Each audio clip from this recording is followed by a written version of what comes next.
Quiet members, turn your phones off.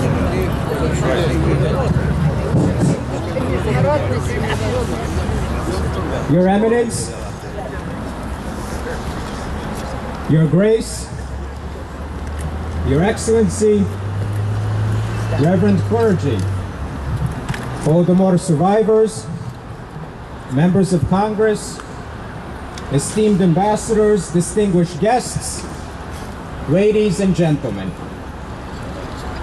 In a city of monuments, a city of hope where dreams motivate a nation, a city the captive world reveres as an inspiration for democracy, this city, the capital of the free world, shall soon bear a new memorial.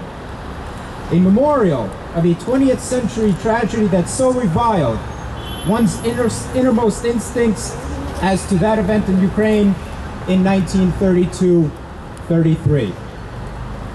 One simple word can describe the horrors and calculated human suffering caused in those years: genocide, which, described by Webster's dictionary, emphatically states the deliberate and systematic destruction of a racial, political, or cultural group.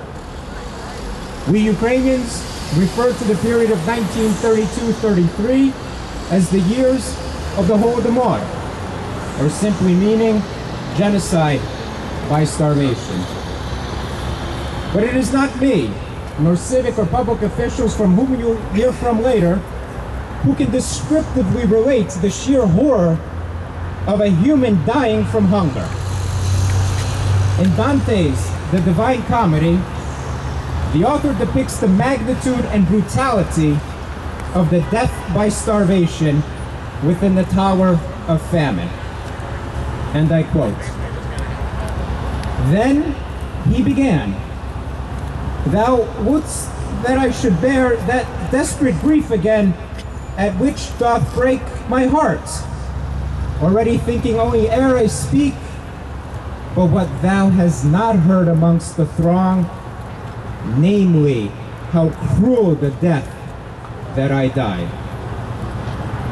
What the victims did not hear in 1932-33 was the Western world, which largely ignored those reports of the Ukrainian genocide, as it turned a blind eye and a deaf ear for fear that peaceful coexistence with the Soviet Union might be disrupted. Thus, the relevancy and importance of this future memorial is not only to remember and commemorate, but to understand. Past habits of domination, Russia's century-old demand to control Ukraine have resurfaced. Recent events portray the president of Ukraine buckling under Russian pressure, not having signed an agreement with the European Union. Ukraine knows what Moscow is capable of its brutality. Let us be clear. Putin threatened to reduce Ukraine to its own form of poverty in the 21st century. Instead of starving people to death, he promised to let them freeze. Here, the lessons of the Holodomor are relevant today.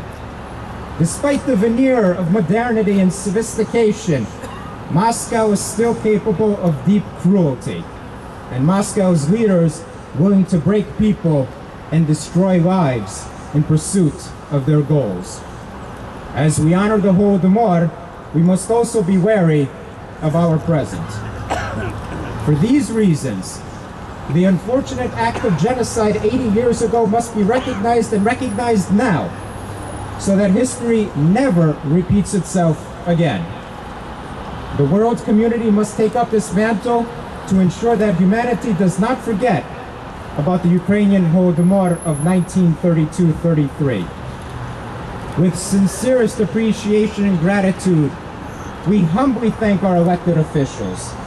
Most notably among us today, Representative Sander Levin, for championing and sponsoring our cause for the establishment of this future memorial, and for standing up for the principles of truth and human value.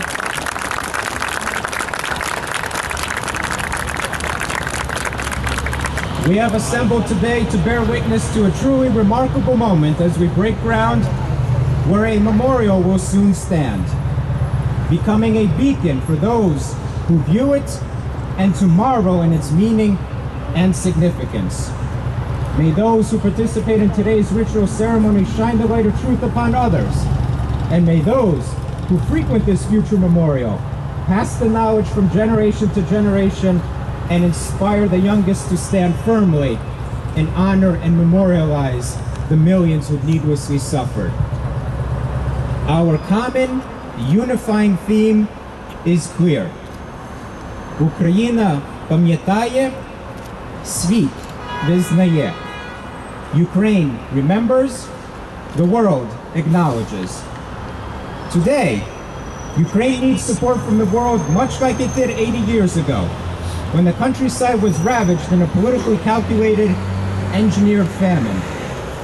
Those demonstrating in the freezing cold in Kyiv understand their past, and their only hope and solution to prevent such horrors such as the Holodomor is to remain an integral part of Europe and away from the savagery of neighboring despots. A best way to honor the sacrifice of the past of the millions needlessly suffered is to continue the fight for a strong, independent, democratic, and prosperous future for Ukraine. I ask that as we gather here today, let us pledge to one another that we will always recall the victims of the Ukrainian genocide and their sacrifice, as well as to thank those who continue to bring tragic episodes of man's inhumanity to man, for theirs is a noble and righteous cause. I now ask that you join with the choir of the Ukrainian Catholic National Shrine of the Holy Family in the singing of the American and Ukrainian national anthems. Oh, say can you see by the dawn's early light what so proudly we hailed as the twilight's last gleaming?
Now I'd like to call to the podium the Ambassador of Ukraine to the United States, His Excellency Oleksandr Motsyk.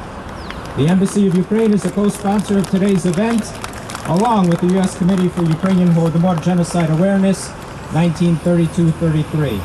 Ambassador Motsyk has been ambassador in Washington since June of 2010. His prior posts include Ankara and Warsaw. Please welcome the Ambassador of Ukraine.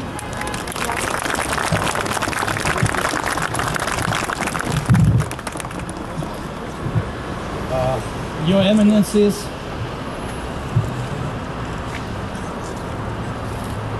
members of Congress, ambassadors, Holodomor survivors, my fellow diplomats, шановна українська громада. The history of Ukraine is full of events, often tragic, the memory of which increases our belief in the unconquerable spirit and strength of Ukrainian nation. Today we gathered here for a groundbreaking ceremony of a monument that has special significance for Ukraine and Ukrainians throughout the world. 80 years ago, Stalin's regime tried to destroy us physically and spiritually, using hunger as a tool to achieve its goal. However, my people survived. Being freedom-loving and unbreakable, hard-working and persistent, having suffered multi-million losses, not only have we survived, but also gained independence and created an independent state. Now we gradually return to ourselves and to the whole world the knowledge about one of the greatest catastrophes in human history, the Holodomor Genocide of 1932-1933. We regain the truth that was kept top secret for decades by the totalitarian Stalin regime, which covered it with a shroud of total darkness. Naturally, the truth about the tragedy is hard. The truth, however, leads to freedom from fear, and from fear